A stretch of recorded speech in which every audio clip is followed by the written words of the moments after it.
Welcome to this recap of Miss Grand US Virgin Islands. My name is Dani. If you like this type of content, please subscribe and consider joining memberships or supporting the channel by hitting that super thanks button. I really appreciate it. This is my first time recapping this pageant. Super excited about this.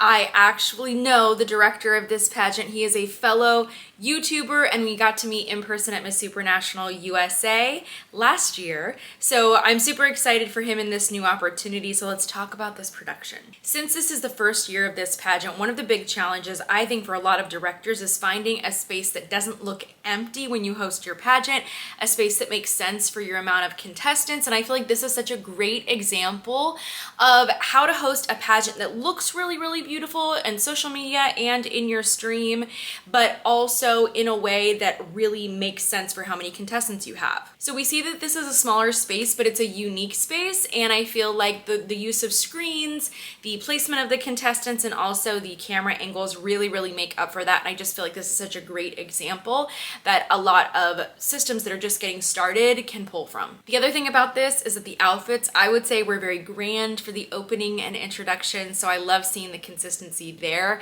And even though there were only a few contestants, they still did a really great job overall and made the pageant fun to watch. Fun fact, I almost judged this pageant, by the way. I was really hesitant about judging it because in the past I've actually coached two of the contestants and I had a feeling that when they're competing together that one of them would win, and it turns out they were both in the top 5 and one did win. Obviously that would have been a really big conflict of interest and also my schedule didn't allow for it, but it would have been fun. My notes for production though are make sure that your microphones are always on and charged, and also my advice to any hosts is even if you have cards or a teleprompter or a script, make sure that you're relatively familiar with that before the show. So I was watching the female host here and she kept rereading some of the cards. She didn't seem very familiar with the run of the show.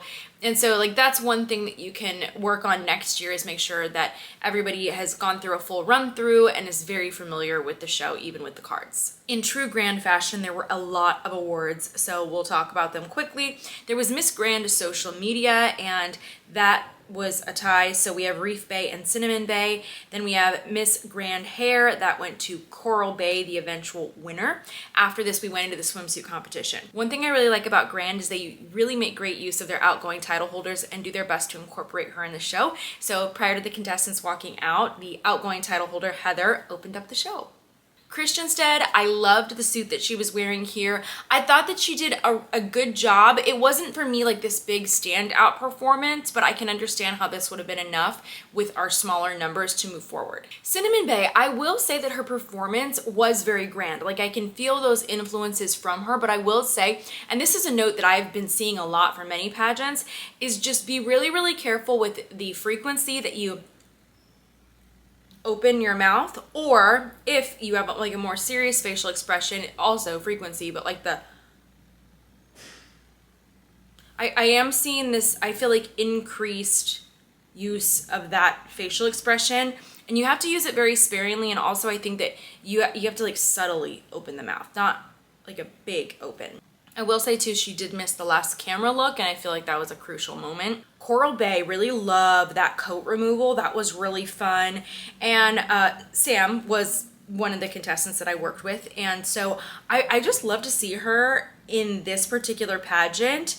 Like she was first runner up for Texas Teen USA, and we prepped for Wisconsin USA, and she was the eventual winner of that title. But gosh, there is something about Grand. I never even thought of her for Grand, but seeing her here, like there's something about her that is just working so well with the Grand system and like their style.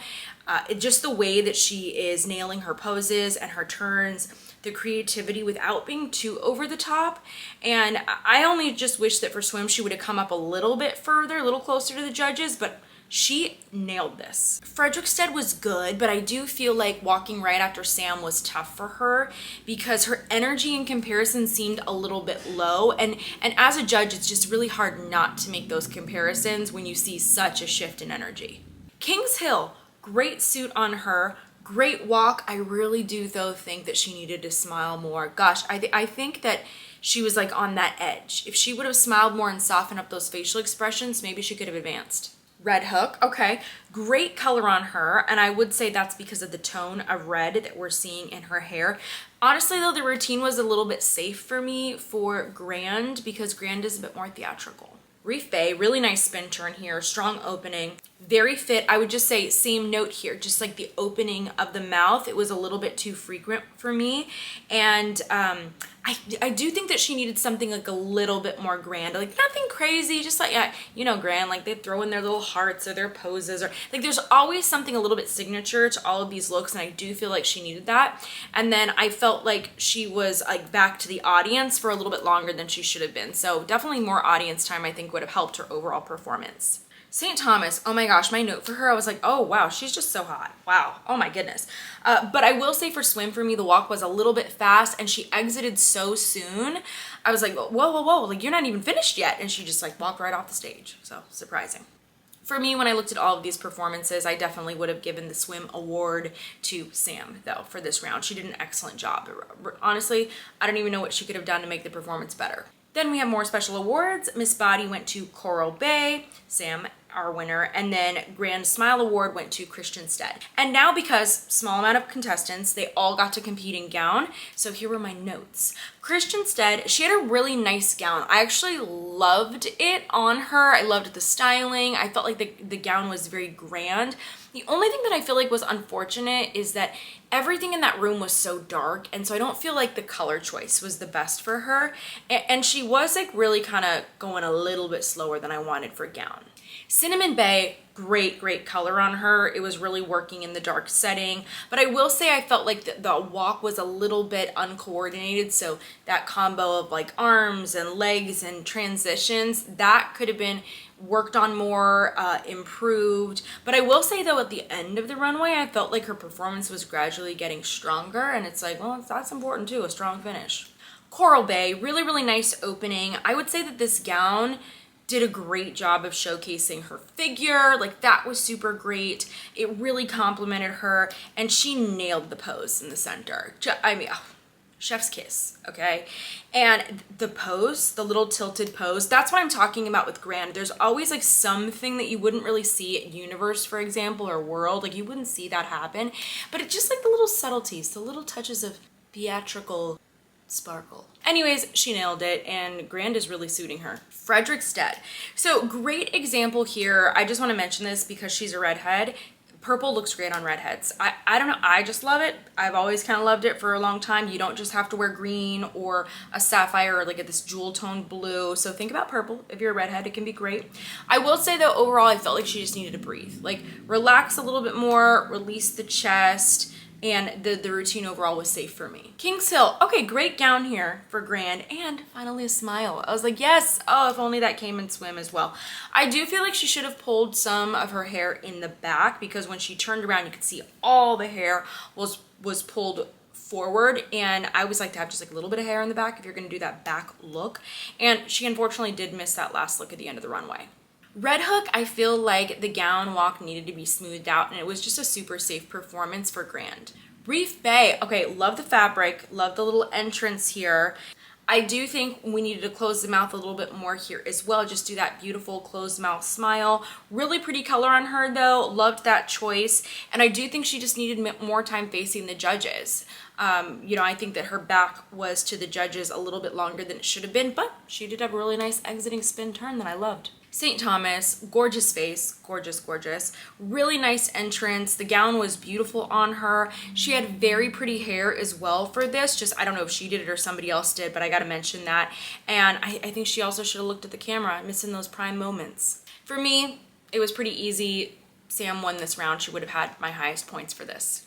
But honestly, for a small group, I feel like these gowns were pretty appropriate for Grand, and it's impressive to see this quality of gowns in a smaller group of contestants. That's rare. Here's some more special awards. So for Grand Face, there was this tie between Red Hook and St. Thomas, who was announced as the winner. And then we have Grand Talent, who was Reef Bay. Best in Gown was Cinnamon Bay. Photogenic was St. Thomas, and Congeniality was Frederickstead. Okay, so here's where things went a little awry, in my opinion. So I was very confused by the top 5 announcements. So initially, they had 3 contestants step forward, and we were told that only one of the 3 will move forward into the top 5. So then Cinnamon Bay gets chosen as she steps forward into that top 5, and then the other 2 were there that weren't called. They stayed in that line, and then we had 2 other contestants join them in the line, and then the next in the top 5 was called as Red Hook, and then Christianstead was called up. So I didn't understand that announcement. If you only have 10 contestants or less, I feel like you don't really need to get too crazy with the announcements. Just call them out. Just call them out into that top 5. So after they announced the top 5, then they told everybody, okay, go backstage, right? So they all started walking backstage, and then the host was like, wait, no, stop, come back. We have an announcement we have to make. We have a secret to reveal. And everyone was confused, and I was confused too. And then the female host said, we have 3 girls in the top 5.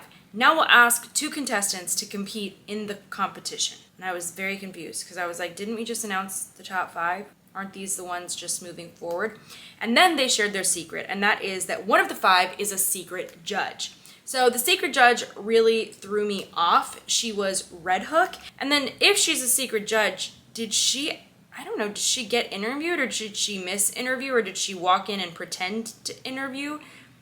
And then if she's judging, how do you be a secret judge if you're backstage while girls are competing? Or how would you watch interview? Would you just rewatch it? Is there a recording? I don't know. I was so confused. After they eliminated her, then they said that Reef Bay was now in the top 5. And then the host stated, the secret judge didn't affect overall results because her score was invalid. Well, then how was she a secret judge? I am so confused. I am so confused. Now for the top 5 speech, each of the contestants are presenting a speech about war, peace, ending the war, ending violence. We're given a speech around that topic. Christianstead shared in her speech some certain important numbers, and she focused on the loss of life, of childhood life in Palestine. She also talked about the loss of life in Ukraine, of children as well. She says that she doesn't think that the current leaders can really make a change, but that our future and our hope is in our youth, and that there's no youth delegation in the U.S. Virgin Islands, so she created one. So love that. Love that for her. Love that she actually saw a problem in the world and was like, you know what, let me do something about it. But then my question was, is there a time limit for this? If there's not, I feel like there should be, because I do feel like some of these speeches were unnecessarily long, in my opinion. Cinnamon Bay said, ceasefire now. Is violence the answer? Inhumane acts in Palestine are inexcusable. I call everyone to peace and love. Let's take a stand and use our voice and stop this war. So, I mean, this is a great message, obviously. I think many people can get behind this. But right after her mention of the inhumane acts in Palestine, I did feel like everything else sounded pretty generic, just a general call to peace and love. Coral Bay. So she said hate is a 4-letter word, but so is love. We have the option to choose. We all walk the earth with that common goal in mind, love. We all have the same desire to be the best version of ourselves. Let's embrace the love we have for ourselves. In a world where we love ourselves, we can love others. Let's build each other up, give grace and kindness. In a world where we see each other's values is a world where war doesn't exist. Now, there was an overall message here of love and hate. So it wasn't a bad message, but I will say it definitely wasn't the most specific message that I feel like she could have delivered, but the delivery was good. Reef Bay, I was very, very impressed here. So she said, we lose more service members to suicide than war. Do you think you're worth dying for? Men and women sacrifice their lives to conflict because they think you're worth it. And then she started describing all these different scenarios, like a girl walking down the aisle without her father because he was a war hero. Then she says, what's the cause of war? Money, propaganda, created or real oppression? She said, we need to take the power away from those who thrive off the rhetoric of fear and division. We have to use our voice and our vote to stop proxy wars. Stop loss, save families, rebuild lives. That's my mission as Queen Beret, the queen with the mission to end war. I literally teared up when I heard this. Gosh, when she was sharing all these different scenarios, she was really painting some clear pictures and I got super emotional. This would have been an immediate advancement for me to the top 3. St. Thomas, she said, I implore you to understand the true cost of war. Instead, we have lost and must endure the side effects of war. In our actions, we affect the innocent. It's not enough to sit and watch from the sidelines and hope for a better world. Miss Grand gives us a voice and platform where we can meet with leaders and demand a ceasefire. Now, she did get a little bit caught off track here, but then she got back on track pretty quickly and said, let's break the chain of violence and suffering and be the unity we want to see. I will say, even though she got off track a little bit, she still had a really, really strong and passionate delivery. So that's definitely something that's very likable. But man, these speeches, boy, for a pageant, I don't even know what it, I've watched Grand before, but something about these ones this night, they were pretty heavy. But here's my other question. Immediately after the last speech wrapped, they went over to the judges table and they had the results for the top 3. They had a card with the top 3. How in the world can that possibly be calculated that quickly? I don't understand. Now the top 3 were each asked the same question, but as far as I can see, they didn't have headphones on, and you know I'm not a fan of that. If you watch the channel, you know. Anyways, let's talk about the question they asked. In a world of misinformation and all types of influence, good and bad, oftentimes in the palm of a little girl's hand. If you were lucky enough to win the title tonight, how would you be a positive influence for young girls all over the world? This was a little bit difficult to hear all of their answers on the telecast version or the streaming version. The music was really loud, so I did my best to get these answers. Reef Bay said, I would be positive to young girls through example. I've grown up with an unbreakable spirit. It's not been easy, but bringing up misinformation, we need to teach young girls to do their research, to learn who to trust, who not to, because as I said in my speech tonight, propaganda and a lot of things that contribute to war that we can help. We can make a difference for young girls. The most important thing in my experience is an unbreakable spirit. So I do feel like the wording of this question caught her off guard, and sometimes this happens in pageants, and I really encourage contestants to listen so carefully to a question. This question was stated in a way where like they're kind of sending you down one path, down one train of thought, and then they switch it up on you. First, they're talking about misinformation, types of influence, all of that being in the palm of a little girl's hand. And that leads and segues into a very generic question that we often hear is, it's simply, how would you be a positive influence to young girls? So that is the part where we really need to pay attention to and answer that specifically. Like, forget the stuff in the beginning, just focus on how am I going to be a positive influence, and that should be the meat of that answer. Same question, and here is Coral Bay's response. At the age of 16, I founded my organization. I founded Glam by Sam, where my motto is find your glamour within. What that means is to find what makes you unique and different. It is based on self-love. We're always going to have a little thing in the palm of our hand that is going to encourage the opposite of what we need to lean into. It's going to encourage us to think bad about ourselves, to not believe in ourselves or compare ourselves. For me, the movement of Find Your Glamour Within is something that is not just about today, but it is about our future. It is about taking it for generations to come, encouraging self-love. Because when you love yourself, there is no propaganda or anything online that anyone is going to tell you that is going to change your opinion of yourself. For me, being Miss Grand U.S. Virgin Islands, that is exactly what I am going to take to every individual I come across. Very, very solid answer here. My goodness, she's really showing how prepared she is. She immediately went to, well, here's the way that I'm already a positive role model. She shared about this program, this project that she's created, that she's had for years, the mission behind it, and how she plans to bring this to others throughout her year of reign. So really, slam dunk here. Christianstead is the last in our top 3, and her answer was, so a couple years ago, I was really determined to get my PhD. And something that I was studying was gender-based violence in media. And one thing we learned is that when you are looking at people online, accessibility is the key to understanding what is true and what is not. So as a role model, I would be readily accessible to my immediate community. I would go out into the U.S. Virgin Islands. I would speak at poverty-stricken areas, orphanages, colleges, schools, and ask, what do you want from me? And within those conversations, I would ask them what it is I can do to truly help them. And in that space, I would like to continue the message of direction and content that fills their minds with the ideas that they always can, because I am always here. I'm someone right in front of your your eyes, showing you that you don't need to save the world to be a hero. Sometimes you can just save yourself. Personally, I was really confused about the reference of gender-based violence in media and that connection to accessibility.